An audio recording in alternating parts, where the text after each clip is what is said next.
Erasing the stigma of mental health is the focus of World Mental Health Day. UNT students' ongoing struggle to find parking on campus, we have the update for you. How a Dimon alumni has given back to his community in a musical way. Broadcasting live from the University of North Texas, this is ntTV Nightly News.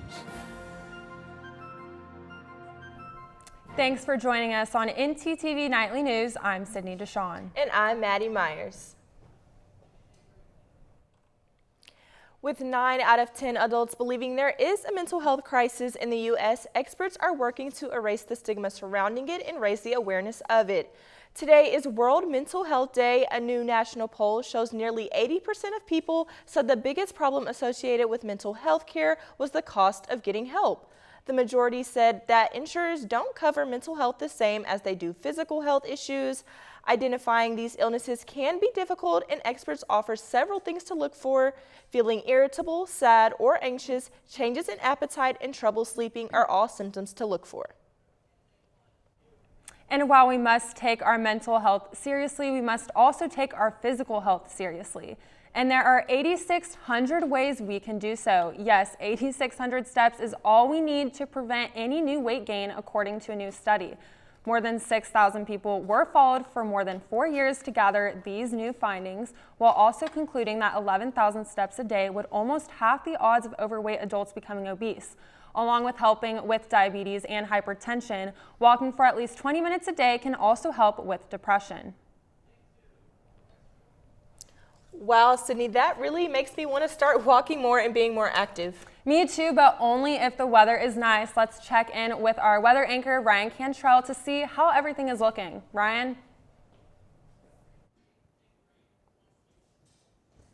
Well, guys, we got a pretty mild day here in Denton. We are finally seeing a break from that sun, I'll tell you that. But we're finally seeing some clouds over the area. We are at an actual temperature and a heat index of value of 82 degrees and southerly winds at 8 miles per hour. Now on to tonight, the temperature will decrease to 70 degrees. We'll see some clear to partly cloudy skies, and the winds will increase just a hair to 9 miles per hour. Now on to tomorrow, we will see temps climb up to 79 degrees along with that heat index, and we will have a pretty windy and gusty day tomorrow with 16 mile per hour winds and possible gusts of up to 30 miles per hour under partly cloudy skies. And that's really it for Denton today. Check back for full weather as I talk about things that might be dicing up later this week. But weather and man-made pollution can hurt one of the most important parts of the environment, bees. They are critical to the environmental balance, but they are in danger. Tonight, starting at 6:30, We Mean Green Fund will be celebrating our black and yellow friends with the showing of Queens of the Sun, What Are the Bees Telling Us? ntTV's Annabelle Araiza is live with more. What is the buzz? Thanks, Ryan. I'm here at the Union getting ready for today's documentary. The Queen of the Sun, What Are Bees Telling Us? Bees do more than provide sweet honey. They play a huge role in our planet's ecosystem. 80% of all pollination worldwide are from bees. 70% of our top crops are pollinated by bees. Bees keep our planet's ecosystem growing and thriving. The film by Taggart Siegel follows a bee's hive's journey through its ups and downs, and its uplifting, unusual, and dramatic story focusing on the disappearance of bees and the struggles to keep our pollinators. However, in the recent years, there has been a decrease in bee population across Europe due to many different factors, which include habitat loss, pesticides, vermite, and colony collapse disorder. We aren't completely hopeless, as there are many ways to advocate our busy bees, like supporting the many change makers across the world. Bees aren't the only ones in trouble. Did you know that plants can deal with stress as well? Our segment anchor, Kelsey, will give us more information. Kelsey?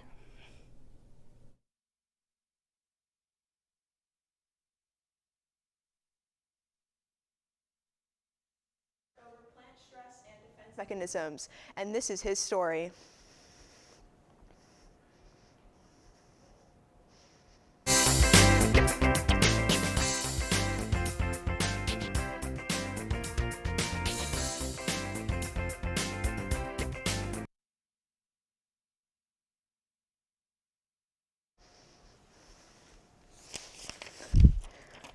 That's right, Annabelle. I had the opportunity to talk to an expert over plant stress and defense mechanisms, and this is his story. Days as an amateur scientist, Ken Korth's research has been centered around how plants respond to different types of stress. They have lots of really cool ways to defend themselves. And so my research is focused on what are those mechanisms and how do you, how might we use those as sort of a natural control against diseases of plants and insects that feed on plants. One of Korth's recent projects outlines how the plants respond. Ever since his days as an amateur scientist, Ken Korth's research has been centered around how plants respond to different types of stress. They have lots of really cool ways to defend themselves. And so my research is focused on what are those mechanisms and how do you, how might we use those as sort of a natural control against diseases of plants and insects that feed on plants. One of Korth's recent projects outlines how the plants respond to feeding insects and how they defend themselves from those insects. You have to have kind of chemical and genetic ways to defend themselves. So one of those ways is to make really nasty compounds that insects either don't like to eat or that maybe are toxic to insects, so have some insecticidal activities. And the impact Korth hopes to reach would help farms and gardens everywhere. We would love to be able to use those mechanisms and those defense strategies against insects out in agricultural fields. Korth is based at the University of Arkansas and teaches a class about biotechnology and agriculture. So it's all about societal implications and things surrounding GMOs and people's perceptions of those. Korth is currently working on a new book surrounding this topic, which will come out next fall. That's all I have for you tonight. Back to you at the desk. Thanks, Kelsey. While we're moving closer to figuring out why plants act the way they do, the EPA says we're moving further away from clean air in the DFW area, an issue that could give both plants and humans trouble. ntTV's Austin Hedgecoth explains the impacts and implications of last month's decision. Living near a big city has its perks, but it also has its pitfalls. For those in North Texas, one drawback may be deadly. The more we're exposed to a certain environmental air pollutant, the more possibility there is of those negative outcomes. While the air quality in North Texas has always been a major point of concern, things hit a new low on September 15th when the U.S. Environmental Protection Agency labeled the metro's ozone situation as severe. I don't know if I notices it often when I'm driving towards Dallas, but I definitely have noticed it like driving into Fort Worth, and I just see this it looks like it's cloudy, and there's not a cloud in the sky anywhere else. Our Earth is surrounded by a thin layer of ozone, an invisible gas that protects us from the sun's beating rays. However, when heat and pollution mix down here on the Earth's surface, that same ozone gas forms at ground level, where, as the main ingredient in smog, it does more harm than good.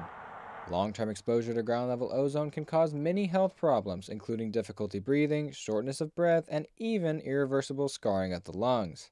During those periods when higher levels of ozone are present in the environment, we want to minimize the amount of time that we're outside being exposed to that. Texas now has 4 years to reduce the amount of pollution coming from industry plants, vehicles, and other area sources. If those emissions aren't cut by nearly 20%, the EPA will fine the metro, costing local businesses and taxpayers up to $45 million per year. I guess you could get real worried about it, but I kind of hope that people are going to kind of come to their senses and do something about it. And do something about it, they will. A spokesperson for the Texas Commission on Environmental Quality told me that a plan is already in the works and a proposal could be announced as early as 2023. For ntTV News, I'm Austin Hedgecoth.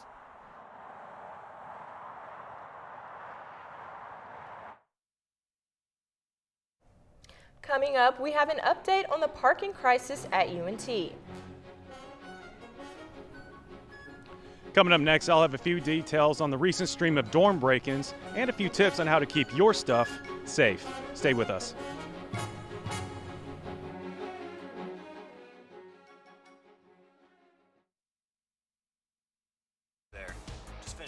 with Rep. You ready to train? Yeah! You got your weights? Yeah! You got your energy drink? Of course. You got time to go to the Pole Recreation Center? Yeah, what? Listen, I didn't even graduate high school. I can't teach for the life of me. Instead, UNT is offering workout classes at a moderate pace, including yoga, cycling, Pilates, and more. Don't rely on your dad's old workout videos. Check out the UNT Rec Center today.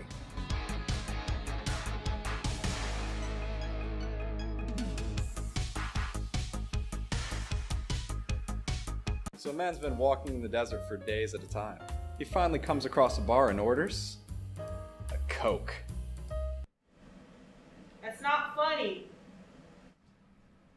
Eh? Eh?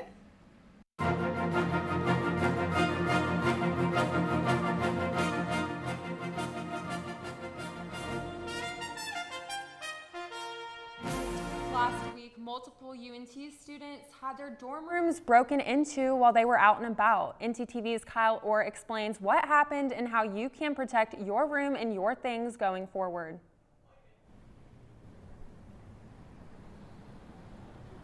Thanks, Sydney. UNT police are taking this matter very seriously while they look to uncover the nature and motive of the recent burglaries. According to UNT PD, the burglaries took place at McConnell Hall last Wednesday and Thursday, and the doors of each room were already unlocked upon entry. McConnell Hall is home to the TAM students here at UNT. However, all students living on campus are encouraged to lock their doors every time they leave their room for any reason. Residents should also make sure they hide all valuables out of plain sight and, if possible, invest in security devices such as a camera or a portable alarm system. To help prevent things from happening like this again, all students are encouraged to look out for each other and hide all belongings and valuables. Back to you all at the desk.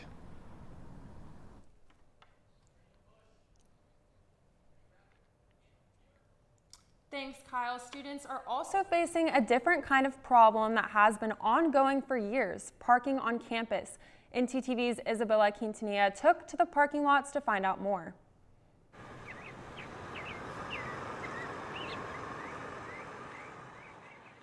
Ever since UNT moved back to being fully in person, the biggest challenge for students has been finding a parking spot. You have to kind of plan out, okay, my class is at, say, 11 a.m. That's one of the busiest times, so you have to come sometimes 2 hours early to make sure you get like a decent spot. Students typically pay $275 a year for a parking pass and are frustrated because they still struggle to find decent parking. They'll charge like a bunch of people for parking passes, and you might have a parking pass, but that doesn't necessarily mean you'll get a spot. So like, I don't really like paying that much for parking that I can't find. However, a spokesperson for UNT Transportation explained that there is still plenty of parking on the outer rim of campus and that they provide fast and easy transportation. A lot of students, faculty, and staff want to park on the east side of campus, so closer to the Union, the Greek Life Center. What we're trying to do is convince them that the easiest and most convenient way for them to park is out in Lot 20. It's on the completely opposite side of the campus, but we have buses and shuttles that run all the way around campus. So if you time it right and you can park and get to the bus, you can actually get to campus in less than 10 minutes. So while there may not be enough parking around the central part of campus, there are other alternatives available to students. We're trying to get you used to the fact of, as more parking becomes available towards the outer edges of campus, how can we still get you to UNT safely, quickly, and all day long? There are bus stops all over campus, which you can check out on at DCTA website, and you can reach out to Mrs. Venegas for more information on transportation services at margarita.venegas@unt.edu.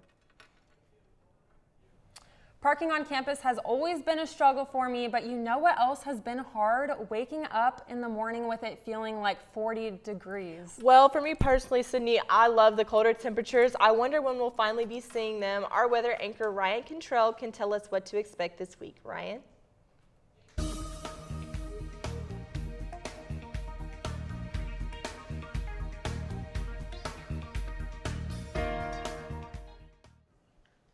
Well guys, it's kind of comfortable right now. It actually is going to get a little bit warmer before it gets cooler.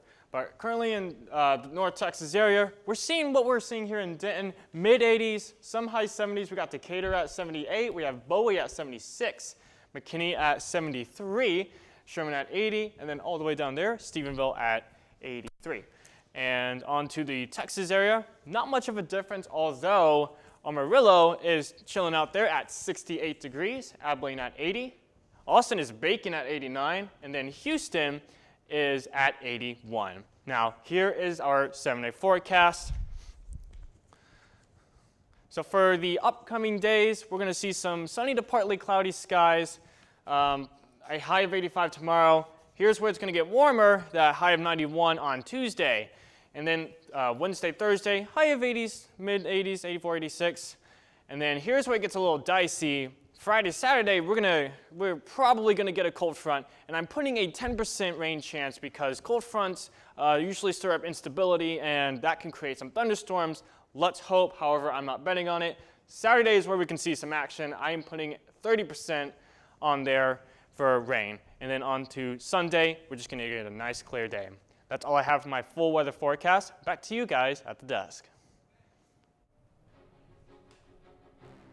Thanks, Ryan. Up next today is World Indigenous Day. We have the scoop for you. And Mean Green alumni bring sweet tunes to young voices. We have the story. Stay with us.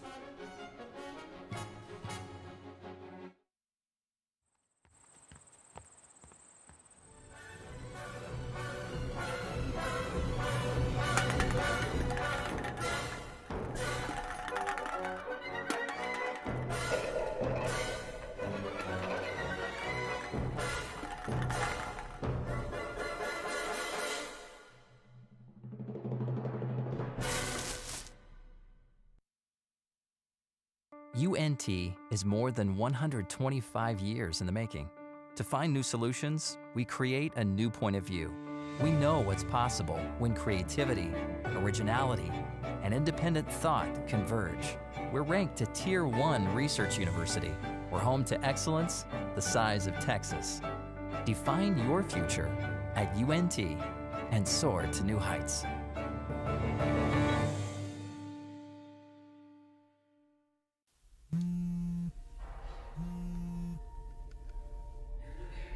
Sorry.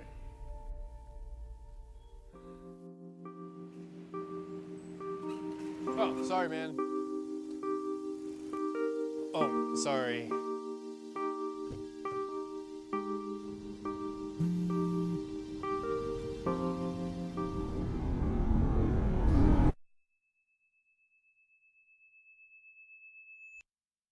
At a time when misinformation is all too common on social media, we take great pride in bringing you the news that matters, that impacts your family, news you can trust.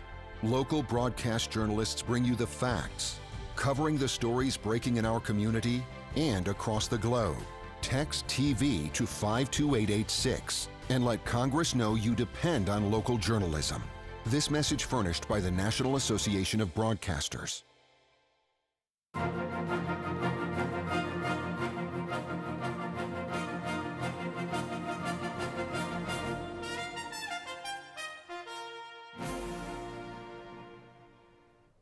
Today is Indigenous Peoples Day, a day to recognize the indigenous people who have been living in the Americas for thousands of years. On Wednesday, October 12th, UNT's Native American Student Association is holding its third annual Indigenous Peoples Day celebration on the Union South Lawn from 11 a.m. to 2 p.m. The event will include interactive educational displays, food, performances, and opportunities to meet UNT's Indigenous community. The celebration serves to acknowledge the roots and histories of the Indigenous students at UNT, as well as make the university a welcoming place for all students. With Denton now having a community youth choir, ntTV's Crystal Prentice has more on the founder and artistic director of the newly founded choir.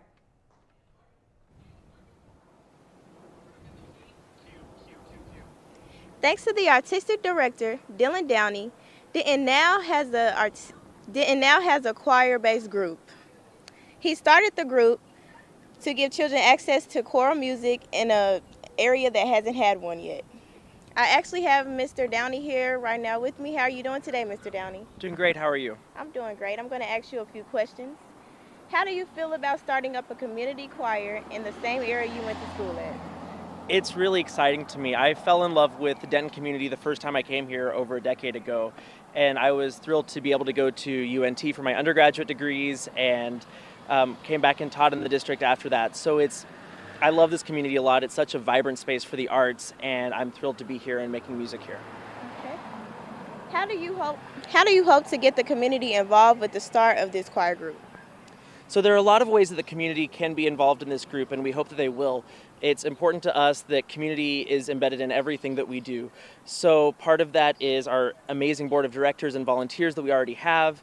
The Denton School District, Denton ISD, has been so supportive of what we're doing already, and it's just been really incredible to see the way that the nonprofit community and everyone has come together with this.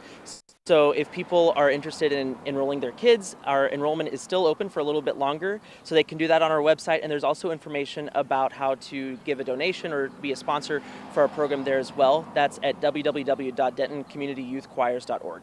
All right, is this something you're excited about? Oh, I'm thrilled about this. This is going to be so great, and it's been the culmination of well over a year's worth of work, and so far the kids have been doing great already. All right, thank you so much. That's all the information I have for today. Back to you at the desk. Thanks, Crystal. You know, Sydney, I'm so proud of the Cowboys for bringing home another win last night, but I have to say all I've been thinking about is Dak's possible return this week. Me too, Maddie. I'm really hoping he finally comes back this Sunday, but our sports anchor, Brandon Bromworth, can tell us more about what to expect. Brandon? That's right, ladies. I'll discuss Dak Prescott, and the reason he might not have to come back so early is because Cooper Rush has done so well in the meantime. I'll discuss it more right after the break. Yeah, I really liked it. Yeah, so we have to watch the next one before next class, right? We do? I think so, but it's not on Netflix and it's not on Hulu, so... Man, I don't want to pay for that. So what do we do? You think there's a place we could go to get the movie? I'm not sure, maybe?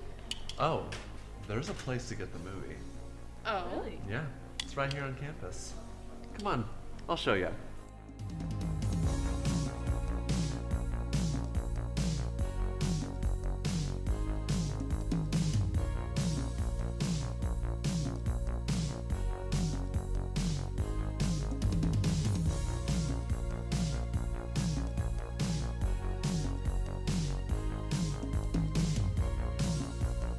So a man's been walking in the desert for days at a time.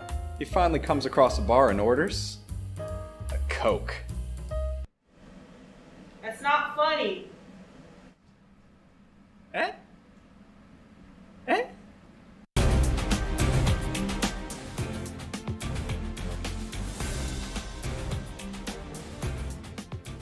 It's safe to say that the Dallas Cowboys have defied all expectations since Dak Prescott went down in Week 1.